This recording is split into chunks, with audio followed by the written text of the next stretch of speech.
Okey, selamat pagi kepada semua pelajar.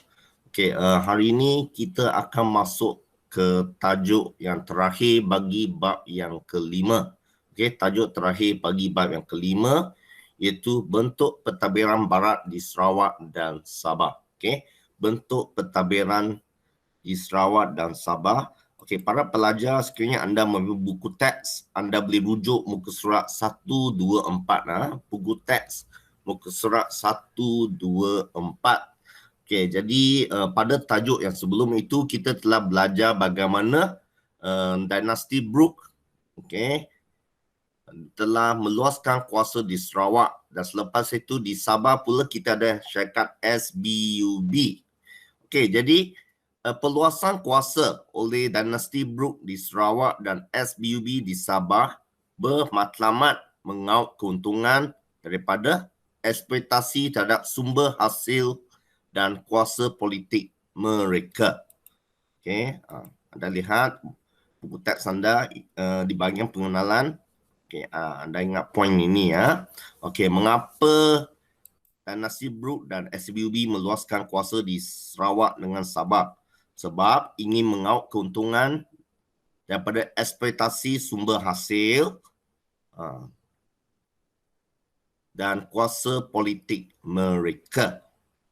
Okey, jadi untuk memastikan matlamat mereka tercapai, itu mengaut keuntungan dan melalui eksploitasi sumber hasil dan kuasa politik mereka, untuk membolehkan matlamat mereka tercapai, mereka melakukan perubahan pentadbiran. Okey, mereka melakukan perubahan pentadbiran. Jadi kita akan lihat apa perubahan pentadbiran yang dilakukan oleh dinasti Brooke dan SUB di Sarawak dan Sabah. Jadi sekarang anda boleh tanda ini dalam buku teks anda. Okey, jadi kita tengok yang pertama dulu. Kita tengok yang ini ya. Pertama, okey, pemantapan pentadbiran di Sarawak dan Sabah boleh dibagikan kepada 5 perkara, iaitu 1, pembagian wilayah, 2, pengekalan golongan elit tempatan ataupun pengekalan peribumi, ketiga adalah pentadbiran berhierarki, keempat, pentadbiran berasaskan kaum, dan yang terakhir adalah perundangan. Okey, perundangan barat dan perundangan adat lah, adat tempatan. Jadi kita tengok yang pertama dahulu, pembahagian wilayah. Okey, pembahagian wilayah. Ini adalah bentuk perubahan pentadbiran yang pertama. Pembahagian wilayah ini di muka surat 124 buku teks anda. Okey, untuk pembahagian wilayah ini, okey, SBUB dan dinasti Brooke mereka menyusun semula sistem pentadbiran dan membuat pembahagian wilayah, okey, supaya pentadbiran menjadi lebih berkesan. Untuk senang kita tengok ini. Kalau negeri Sarawak, pembahagian wilayah dia adalah secara bahagian, okey, di mana negeri Sarawak adalah sebuah negeri yang besar. Jadi Sarawak dibagikan kepada 5 bahagian. Okey, kita sebut sebagai bahagian. Okey, 5 bahagian. Okey, mula-mula 3 bahagian oleh James Brooke, lepas itu 2 bahagian lagi disambung oleh Charles Brooke. Okey, ini anda telah belajar semasa anda mempelajari topik. Okey, semasa anda mempelajari topik ini, kronologi peluasan kuasa dinasti Brooke di muka surat 118 dengan 119 dahulu. Okey, dia adalah urutan daripada tajuk tersebut. Jadi sekarang kita tengok peta di muka surat 125 di buku teks. Anda tengok di sini, inilah peta Sarawak. Jadi Sarawak terbagi kepada 5 bahagian. Bahagian pertama, bahagian kedua, bahagian ketiga, bahagian keempat dan bahagian kelima. Okey, bahagian yang 1, 2, 3 ini dimulakan oleh James Brooke. Yang keempat dan kelima ini diteruskan oleh Charles Brooke. Okey, jadi anda tengok di sini, bahagian pertama Sungai Sarawak dengan Sadong. Bahagian kedua Batan Lupa, Saribas, Kalaka, Simanggong. Bahagian ketiga Sungai Rajang, Oya, Muka, Bintulu, Matu. Bahagian keempat Sungai Baram. Bahagian kelima Limbang, Terusan dan Lawas. Okey, Jadi anda cuba ingatlah, Sarawak dibagikan kepada bahagian. Okey, jadi bahagian ini ditabir oleh, setiap bahagian ini ditabir oleh seorang resident. Okey, ditabir oleh seorang resident. Nanti kita akan lihat semula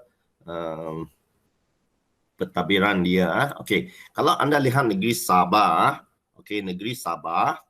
Okey, Sabah ini dia dibagikan kepada residensi. Okey, kalau Sarawak bahagian Sabah residensi. Berapa residensi? 5 residensi.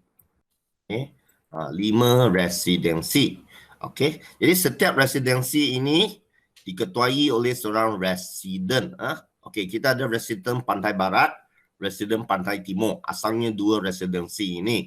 Lepas tu ditambah dengan residensi Kudat, residensi Pedalaman, residensi Tawau. Okey, Kudat ini pernah menjadi ibu negeri pertama Sabah dahulu. Okey. Jadi seperti yang saya katakan tadi, residensi ini diketuai oleh residen. Manakala pegawai, manakala di daerah, ia diketuai oleh pegawai dengan daerah juga. Lepas tu kita ada kampung. Sama dengan Sarawak. Sarawak kita ada bahagian di mana bahagian ini juga dipecahkan kepada daerah dengan kampung. Okay. Jadi daerah kita ada pegawai daerah. Jadi biasanya pegawai daerah ini, residen, pegawai daerah dan penolong pegawai daerah biasanya berbangsa Inggeris dan Eropah. Okey, biasanya berbangsa Inggeris dan Eropah atau Eropah. Boleh? Jadi anda ingat poin inilah. Sarawak bahagian Sabah residensi. Okey. Ketua dia residen. Okey. Dan di bahagian daerah, di daerah pula kita ada pegawai daerah. Kebanyakannya berbangsa Inggeris. Kebanyakannya berbangsa Inggeris. Jadi untuk Sabah, saya tambah sikit. Okey, kalau untuk Sabah, residensi barat dengan residensi timur kan. Residensi barat ini dia berpusat di Jesterton atau sekarang kita panggil sebagai Kota Kinabalu. Kalau residensi pantai timur dia terletak di Sandakan. Okay. Jadi anda ingat ini sajalah. Okey, yang kedua adalah ini pengekalan pembesar tempatan. Okey. Kedua-dua ini diamalkan di Sarawak dengan Sabah. Jadi kalau di Sarawak, pengekalan pembesar tempatan ini dijalankan oleh dinasti Brooke atas, kalau ini di Sarawak, dia atas amanah. Okay, berdasarkan amanah. Jadi Raja Brooke pada masa itu memerintah bagi pihak dan untuk kepentingan mereka. Dengan asas ini, sikap mengambil berat terhadap usaha mempertahankan hak dan kepentingan kaum dijadikan pegangan. Jadi mereka menjaga hak dan kepentingan kaum. Okey, kalau di Sabah pun sama. Okey, Sabah. Okey, mengapa SBUB mengekalkan pembesar tempatan? Jadi ini selaras dengan syarat piagam daerah, piagam diraja. Maaf, piagam diraja. Masih ingat tak SBUB semasa ini meluaskan kuasa di Sabah, mereka memohon piagam diraja. Jadi salah satu syarat adalah mereka kena menghormati dan mempertahankan masyarakat peribumi. Okey, jadi kita boleh lihat raja ini, kita ada pembandingan Sarawak dengan Sabah. Okey, kalau di Sarawak seperti yang saya katakan tadi, okey, pelibatan pembesar tempatan adalah atas nama dasar amanah. Ini di Sarawak atas dasar amanah. Jadi ini juga adalah untuk mengisi kekurangan pegawai Eropah kerana jumlahnya kecil. Okey, kerana jumlahnya cukup kecil. Kekurangan pegawai lah maksudnya. Okey, jadi kita ada pelibatan orang tempatan seperti Datuk Patinggi, Datuk Bandar, Datuk Temenggung, lepas tu Datuk Iman, Datuk Hakim, semua datuk-datuk. Okey, semua datuk-datuk. Okay. Waktu Charles Brooke, kita ada gelaran yang dibujukan itu Datu Menteri, Datu Pahlawan, Datu Bentara, Datu Amar. Okay, Datu juga. Okay, pembesar tidak dibenarkan mengutip cukai tapi diberikan gaji. Jadi pembesar ini diberikan gaji dan membantu dalam pentadbiran. Okay. Jadi mereka juga mengekalkan semua undang-undang tempatan dan adat, okay, yang tidak bercanggah dengan sistem barat. Okay, jadi Sarawak dia lebih kepada amanah. Okay, jadi pembesar tempatan yang bergelar Datu menolong dalam pentadbiran. Okay, jadi kita tengok pula Sabah. Sabah macam mana? Okay, untuk Sabah, okay, pelibatan masyarakat tempatan, okay, Sabah, okay, untuk menjamin kecekapan dan pentadbiran yang baik. Okay. Jadi lagi satu adalah untuk menjaga kepentingan SBUB sebagai penjajah. Okay. Untuk menjamin kekuasaan SBUB sebagai penjajah. Okay. Jadi penduduk peribumi dilibatkan. Okay. Jadi pada masa itu, okay, untuk peribumi ini ketua dia, kita ada kita ada dua jenis. Satu adalah ketua yang diakui dan lagi satu tidak diakui. Okay, kita tengok kalau ketua peribumi ini dipanggil sebagai ketua anak negeri, ketua anak negeri. Okay, ketua anak negeri. Jadi ketua anak negeri yang diakui ini, okay, mereka dibayar gaji dan diserapkan dalam pentadbiran SBUB. Manakala ketua anak negeri yang tidak diakui tidak dibayar gaji. Jadi institusi peribumi yang utama ialah institusi ketua agama negeri, ketua anak negeri, ketua kampung ataupun orang tua dan mahkamah anak negeri. Ketua bergaji akan memelihara ketua anak negeri yang bergaji, akan memelihara keamanan dan peraturan serta mengutip cukai. Jadi tugas mereka adalah memelihara keamanan serta mengutip cukai dan mentadbir keadilan. Jadi ketua anak negeri ini juga digelar sebagai OKK, orang kaya.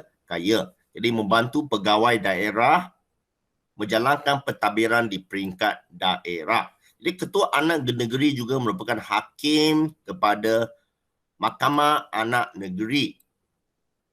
Okay. Mahkamah Anak Negeri dan merupakan pembantu magistrat. Okay, jadi apa fungsi ketua anak negeri kalau soalan tanya? Okay, ketua anak negeri ini mereka dibayar gaji. Okay, mereka memelihara keamanan. Mereka mengutip cukai, mereka mentadbir secara keadilan, mereka juga digelar sebagai OKK. Okay, mereka membantu pegawai daerah di peringkat daerah. Mereka adalah hakim Mahkamah Anak Negeri dan pembantu magistrat dalam Mahkamah Magistrat. Okey, boleh? Okey, jadi sekarang kita tengok yang okey. Jadi sebelum kita sebelum kita tengok yang bawah ini, okey, kita tengok yang ini ya. Kita tengok yang ketiga, pentadbiran yang berhierarki. Okey, pentadbiran yang berhierarki. Untuk pentadbiran yang berhierarki ini, okey, berhierarki maksudnya dia berperingkat. Pentadbirannya berperingkat, dia dibagikan kepada beberapa peringkat. Okey, kalau kita tengok di Sarawak, okey, jadi kita ada peringkat ini. Anda boleh tengok raja inilah. Okey, raja ini dia terangkan semua. Okay, yang pertama kita ada raja. Raja ini maksudnya Brooke lah, macam James Brooke. Okay, mereka digelar sebagai Raja Sarawak. Okay, raja, itu Raja Brooke. Lepas tu kita ada majlis tertinggi, majlis negeri. Residen ini adalah ketua bahagian. Residen ini ketua bahagian. Lepas tu kita bahagian ini dia ada daerah kan. Daerah ini ketua dia pegawai daerah. Lepas tu kampung ini penghulu. Okey, anda boleh tengok QR code ini. yang telah saya scan, anda boleh tengok. Okey, ini adalah QR code yang telah di-scan ah. Okey, kalau anda ada telefon bimbit, anda boleh scan nanti dan lihat. Okey, kalau di Sarawak kita ada majlis tertinggi kan di sini, majlis tertinggi dengan majlis negeri kan. Okey, majlis tertinggi ini artinya terdiri daripada Raja Sarawak, 3 pegawai daerah, 3 pegawai Eropah, 4 orang datu, itu Datuk Banda, Datuk Temenggung, Datuk Iman dengan Datuk Hakim. Jadi mereka bertemu sekurang-kurangnya sekali sebulan dan memberi nasihat kepada Raja Brooke. Jadi ini yang anda ingat, memberi nasihat kepada Raja Brooke. Majlis negeri ini adalah majlis pertemuan antara pemimpin tempatan dengan pegawai kerajaan yang diadakan 3 tahun sekali. Untuk residen, tadi dia mentadbir bahagian kan? Residen ni dia mentadbir bahagian. Okey, dia mentadbir bahagian dan dia dibantu oleh seorang penolong residen. Jadi jawatan residen ini, penolong residen ini dan pegawai daerah ini dipegang oleh pegawai Eropah. Okey, residen dia pegang bahagian.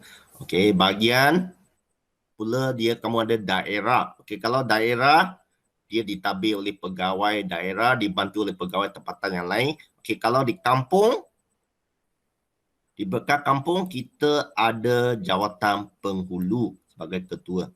Okey, menjadi ketua bagi satu kampung ataupun lebih kampung. Okey, jadi kuasa penghulu ini dia boleh mengadili jenayah-jenayah kecil dan mentadbir kawasannya. Okey, di kawasan kampung kita juga ada gelaran tua, satu jawatan itu tua kampung yang bertanggungjawab menyelesaikan perselisihan kecil. Okey. Pasal ini kita telah belajar semasa awal bab yang kelima hari itu. Okey, kita balik sebelah kepada buku teks. Okey, ini anda boleh scan lah. Boleh telefon pintar, scan QR code ini. Okay, ada pun anda boleh tengok rakaman semula. Okey, kalau Sabah, seperti yang saya katakan sebelum ini, okey, di Sabah kita ada governor melapor kepada lembaga pengarah di London. Kita ada pemegang saham, itu pelabur Eropah di London. Kita ada majlis penasihat yang menasihati governor dalam pentadbiran. Okey, setiausaha kerajaan, ketua jabatan, residen. Residen ini ketua residensi. Okey, pegawai daerah ini mentadbir daerah. Lepas tu kita ada ketua anak negeri ataupun dan bawah dia ketua kampung. Okey. Anda ingat raja ini sahaja. Okey, lepas tu yang keempat, pentadbiran berasaskan kaum. Okey. Jadi kita tengok perbezaan Sarawak dengan Sabah. Okey, pentadbiran berasaskan kaum. Okey. Dinasti Brooke di Sarawak mengamalkan dasar pecah dan perintah. Okey, maksudnya setiap kaum diberikan peranan berlainan. Okey, diberikan peranan berlainan. Jadi pada masa itu masyarakat dia dibagikan kepada 3 kategori. Dia dikelompokkan kepada 3 kategori, itu Melayu, Iban dengan Cina. Jadi tugas mereka berlainan. Okey, untuk orang Melayu, okey, mereka ini terlibat dalam pentadbiran. Okey, contohnya yang datu-datu tadi. Okey, orang Cina pula mereka dalam bidang ekonomi. Okey, ekonomi. Okey, kita ada jawatan kapitan dengan kancu. Okey, jadi seperti yang anda tahu, kalau di Sarawak dia kaya dengan tanaman gambir. Lepas itu kita ada pelumbungan emas di bau. Okey. Jadi orang Cina terlibat. Okey, lepas itu kita ada orang Iban. Orang Iban ini di kawasan mereka ini tugas mereka adalah keselamatan dan tentera. Okey, jadi kita lihat Melayu, Iban, Cina ada peranan mereka yang berlainan. Okey. Selain itu orang Iban ini mereka memegang jawatan temenggung. Okey. Jadi di Sarawak dia adalah pecah dan perintah. Okey, pecah dan perintah. Okey. Jadi sekarang kita tengok Sabah pula. Okey, Sabah macam mana. Okey, kalau Sabah, pentadbiran berasaskan peribumi di Sabah. Okey, Sabah ini pentadbiran dia berasaskan peribumi. Pentadbir dikenali sebagai penolong pegawai daerah. Ya, anda masih ingat tak tadi ketua anak negeri? Okey, ketua anak negeri ya. Okey, pada masa itu okey, anda lihat sini. Okey, ketua etnik, okey, ketua peribumi ya. Mereka ni dipanggil sebagai ketua etnik ya. Okey, mereka dipilih berdasarkan personality dan kepakaran mereka. Ingat ah. Okey. Mereka dipilih berdasarkan personality dan kepakaran mereka. Okey. Dan ia memberi kesan kepada pentadbiran kerajaan peringkat tempatan. Okey. Ini pun sudah. Okey, jadi sekarang kita tengok yang terakhir iaitu perundangan. Okey, itu perundangan. Okey, perundangan ini anda lihat di sini. Okey, perundangan okey. Kita ada mahkamah. Okey, kita ada undang-undang undang-undang 8 perkara, lepas tu kita ada mahkamah. Okey, kita ada mahkamah Cina. Kalau mahkamah Cina dia adalah melibatkan kes-kes yang berkaitan dengan masyarakat Cina. Okey, lepas itu mahkamah ini biasanya dia diwujudkan dan diadili oleh raja. Okey, Raja Brooke dan ketua magistrate. Okey, ketua magistrate. Resident, lepas tu kita ada mahkamah resident.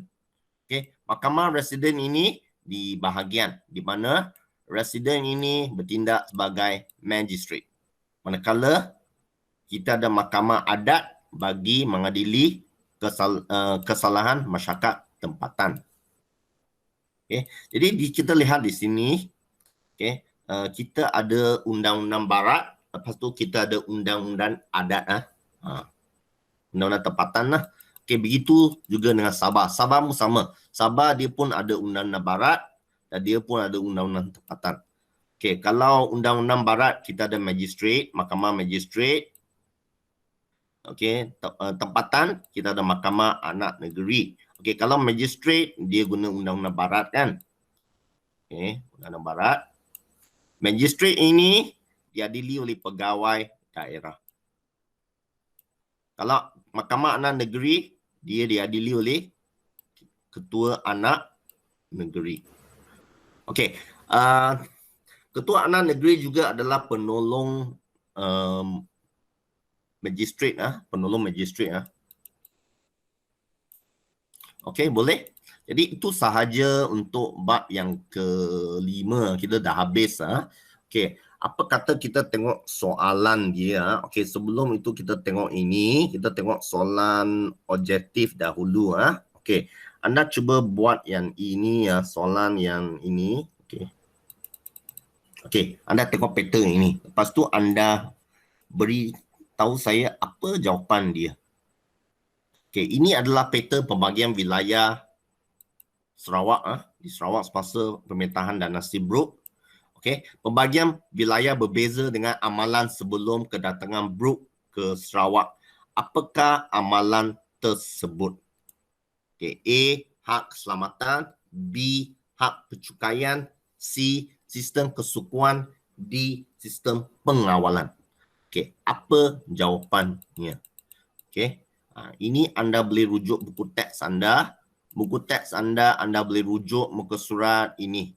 Okey, anda boleh rujuk muka surat yang ini. Berapa?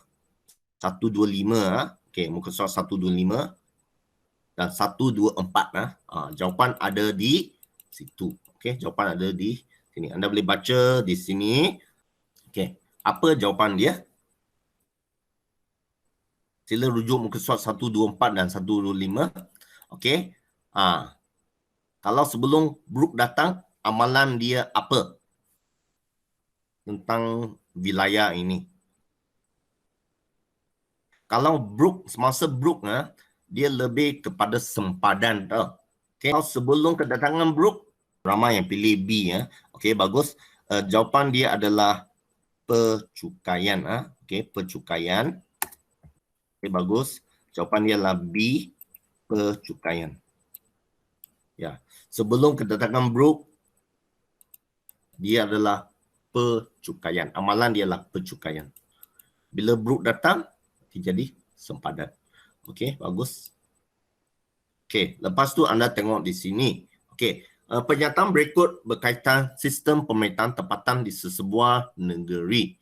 Okey, penekanan kepada adat, pemilihan pemimpin bukan saja faktor keturunan tetapi lebih kepada kebolehan peribadi. Okey, apa jawapan dia? Ramai yang pilih C. Okey, ya, negeri Sabah. Ya, okay, berdasarkan persesi dan kepakaran Sabah. Okey, okey, bagus. Jadi jawapan dia adalah C. Anda cuba tengok yang 17 ini. Okey, apakah bukti sistem perundangan barat di Sabah wujud? Ialah mewujudkan mahkamah apa? Apa bukti sistem perundangan barat, undang-undang barat di Sabah? Dia wujud mahkamah apa? Kalau undang-undang adat ataupun tempatan, kita ada mahkamah adat, okey. Yang diurus oleh ketua anak negeri. Okey. Kalau undang-undang barat apa? Apa dia punya mahkamah? Okey, Cheng Wei kata B, Deborah B. Okey, Macam Ning kata B, Tong Yung Si kata B, Go Jiao Chi kata B, E Mei Suan kata B. Ya, magistrate. Okey, jawapan dia adalah magistrate. Ini adalah bukti wujudnya undang-undang barat. Okey, bagus. Okey, sekarang kita tengok yang 18 ini. Okey, 18 ini, mengapakah pihak SBUB menyerahkan institusi peribumi ke dalam pentadbirannya? Okey, Emily kata D. Okey, yang lain macam mana? Adakah anda setuju dengan jawapan Emily? Okey, betul. Deborah pun kata D, Ning pun kata D. Okey, ya bagus. Ya, jawapan dia adalah Dongki. Okey, menjaga kepentingan SUB sebagai penjajah. Okey, bagus. Jawapan dia adalah Dongki. Okey, di samping itu adalah ini. Untuk apa? Menempati syarat dalam piagam diraja. Okey, di mana SBUB dia memohon piagam diraja, salah satu syarat adalah ini ya. Okey, melibatkan peribumi. Okey, mempertahankan hak peribumi. Okey, bukan menyanjung mempertahankan hak peribumi. Okey, ini sudah. Okey, anda cuba tengok yang ini. Okey, 20. Ini soalan terakhir bagi objektif Okey, jadual ini berkaitan tentang pembagian residensi oleh SBUB di Sabah. Okey, kita ada residensi Pantai Timur, sedangkan residensi Pantai Barat X. Okey, apa tu X? Beritahu saya. Udat, Tawau, Jesutan, Lahad, Datu. Okey, apa dia? Okey, kita sudah ada jawapan. Banyak yang bubusi. Okay, Eugene, Tong Yusi, Ime Suan, Deborah, okay, Tan Jiaying, okay, Eugene En, Vincent, Ime Suan. Okay, ya, jawapan dia adalah C. Okay, just certain. Anda cuba jawab soalan ini. Okay, anda maka. Okay. Salah satu bentuk pentadbiran yang dijalankan oleh SBUB di Sabah ialah mengekalkan kuasa politik mereka dengan mengekalkan pembesar tempatan dalam pentadbiran. Okey, jelaskan pernyataan tersebut.